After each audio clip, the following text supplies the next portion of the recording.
Hello everyone, in previous video we are done with the unordered list, and in this video we will talk about order list.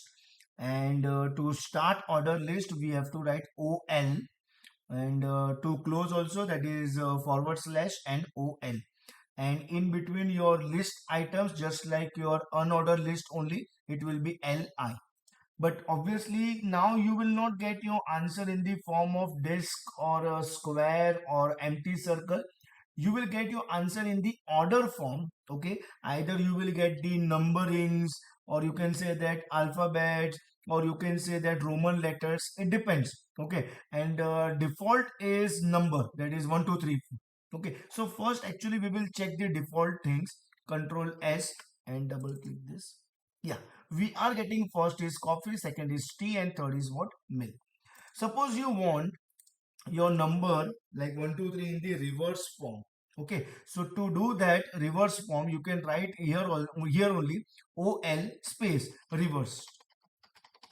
Okay, and control S. So now you will not get your number in the form of 1 2 3, but you will get a number in the form of like 3 2 1.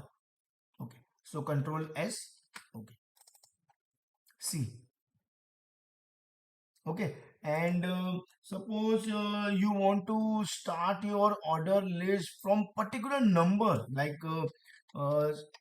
start equal to from 50, suppose, for example, not 1 2 3, but I want to start with the 50, then 51, then 52. Then you can write start equal to double quotation. You can write your alphabets or a number, whatever is there.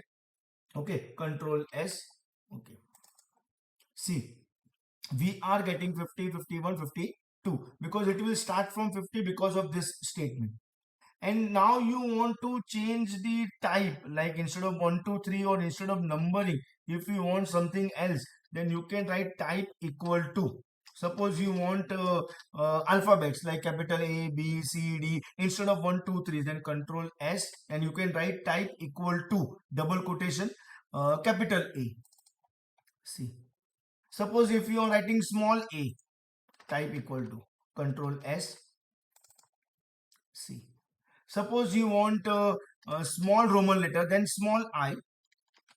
Okay, C. And suppose you want capital Roman letter, then capital I, control S, C. That means everything is possible: alphabets, numbering, then Roman letters. And with CSS, it is in CSS we have so many things like upper alpha, lower alpha, upper Greek, lower Greek, upper Roman, lower Roman, Latin. So many options are available. But right now this is all about with HTML. We can do all these things like in the order list. So that is all about order list. Thank you everyone.